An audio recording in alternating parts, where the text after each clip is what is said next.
So here we are, Monday, October 4th, Greenwich Stanford Tea Party Patriots, and sponsored by Yankee.News.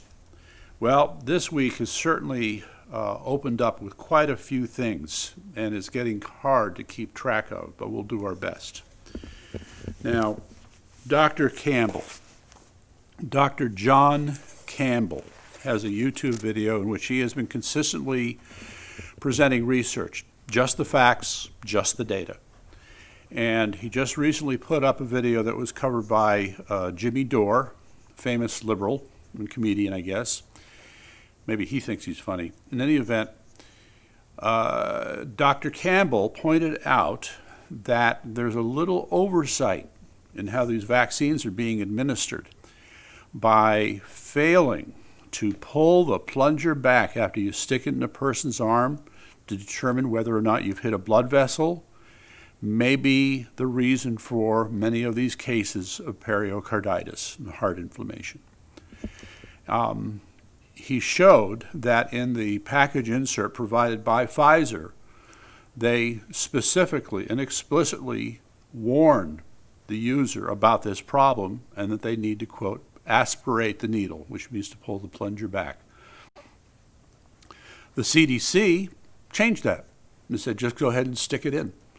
So the CDC is responsible for having issued a bureaucratic order that may be harming people and killing people, even though the manufacturer made it clear that that shouldn't be done. So this contradiction or conflict between these two so-called authoritative bodies produces a dilemma. I expect to work on this a little bit more, but I wanted to warn you about it. And it's online, so you can find, so you look Dr.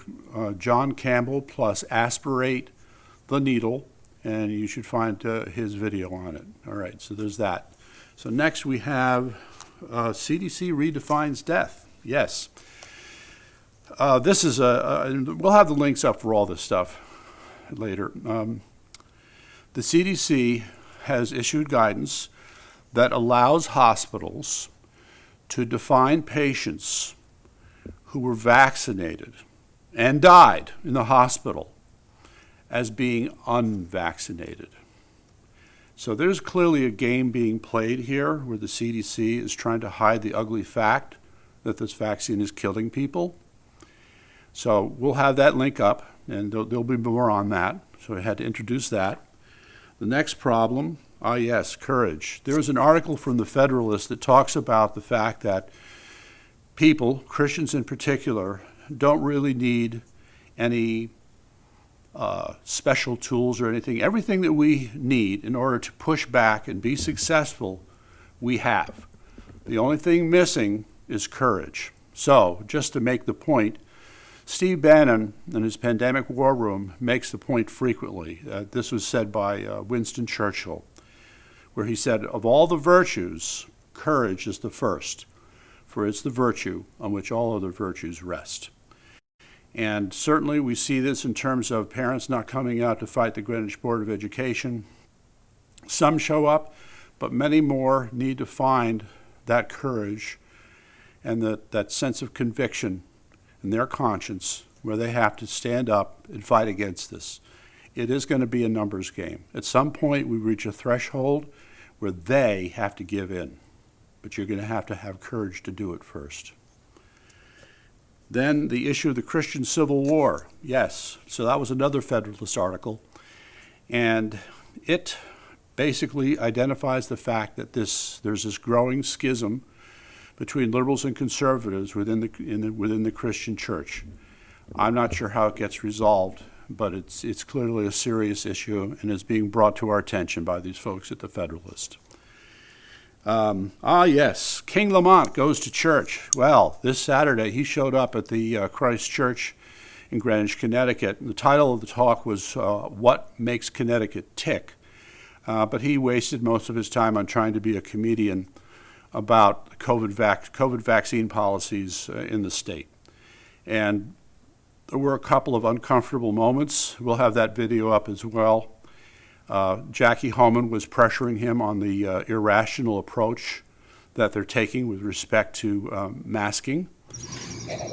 Governor Lamont, you were seen on Thursday opening up the casinos and the keeping fun with hundreds of unmasked people. You were seen at a Billis, which fired all unvaccinated employees. You were seen unmasked with dozens of people. I'm wondering how you can justify the hypocrisy of masking our children in school when no one here is masked. We all know masks don't work, so why are you putting our children through this emotional torture? Well, first of all, those kids aren't vaccinated, and they can't be vaccinated by law. And I see what's going on in Georgia and Florida, where there were a million kids who aren't in the classroom because they had quarantine.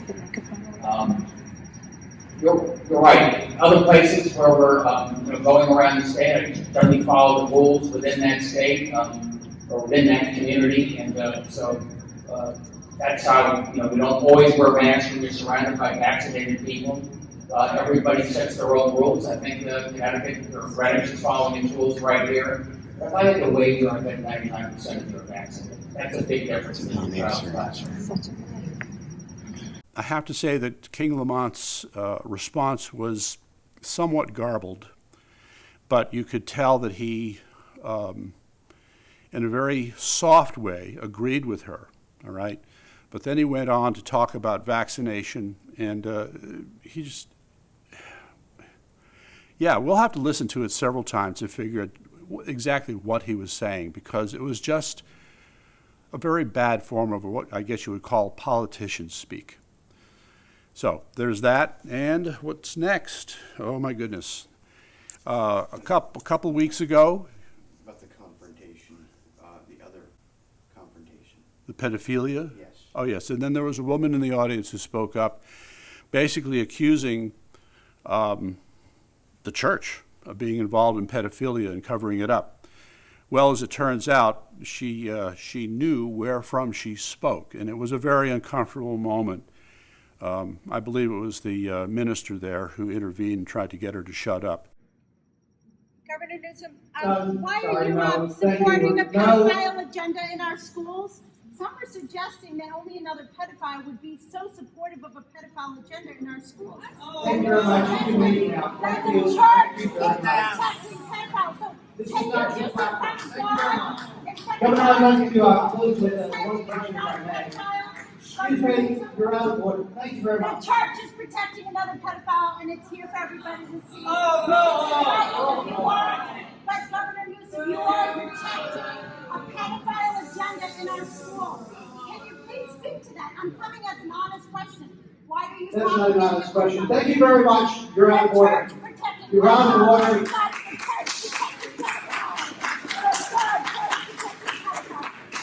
A quick, funny story. People forget that there was a Father Michael at St. Michael's in the Catholic Church in Greenwich, and the choir master. Put simply, to cut to the chase, one day, down in Florida, somebody from the Christ Church happened to notice that the two of them were there on the beach walking together, holding hands, wearing Speedos. So there was clearly an issue. So I just had to throw that in too. All right, so moving on. So with the jets, okay, 27 jets a couple weeks ago, now 52 jets, fighter jets, have flown over Taiwan in an act of intimidation by the Communist Chinese Party. The situation is getting worse. I don't know how much more worse it's going to get, but it's going to be an issue. Now, by contrast, it should also be added, Jack Posobiec on Steve Bannon's show this morning mentioned that for the first time, American pilots are going to be flying off of a Japanese aircraft carrier, which historically is quite ironic, but the purpose is clear, as to stop China from doing what it's doing. So all of this clearly points to some kind of a buildup going on around China. And there's more to talk about that, and I'm going to just have to save that for later too. Meantime, the Durham probe, rising from the ashes. Now, it all started when this gentleman, Mr. Sussman, was brought up on charges by Mr. Durham as part of the 2016 Russian hoax gambit. And now it turns out there are suggestions that yet other people are going to be brought into the fray as well, possibly including even Mr. McCabe himself. So this should be interesting. All right, and then the Rome Declaration. Okay, well, ladies and gentlemen, the Rome Declaration. A few weeks ago, see, there's Dr. Robert Malone, who's one of the co-inventors of the mRNA vaccine. He's decided that the way this is being handled is so bad that he's come out against it. And a group of physicians, along I think the American frontline doctors, met in Rome, and they put together what we'll call the Rome Declaration, which is basically accusing federal authorities and authorities around the world of engaging in crimes against humanity with these policies concerning vaccination.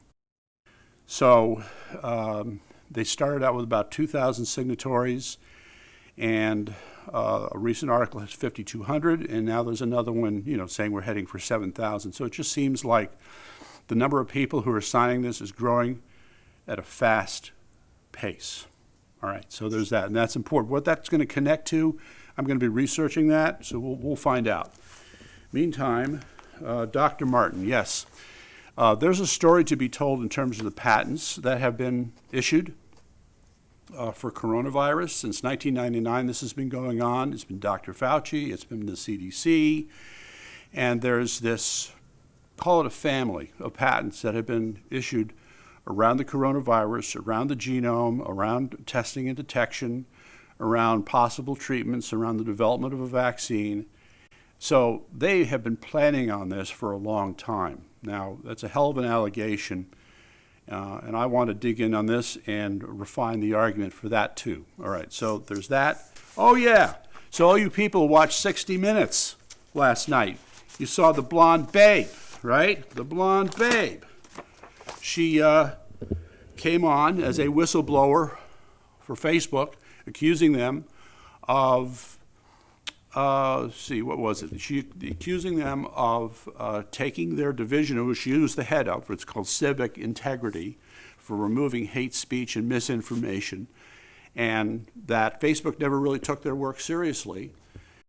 I can only hope that there is some justice, some restitution, something to fix this horrible situation. 1933, Nazi Germany. Yeah, well, yes, we see all these historical parallels. Yeah, they're there. All right, well, that takes care of it for now, and I hope to see you next week. Thank you very much. Go to our YouTube channel. Remember to subscribe and like, and tell all your friends. All right, thank you.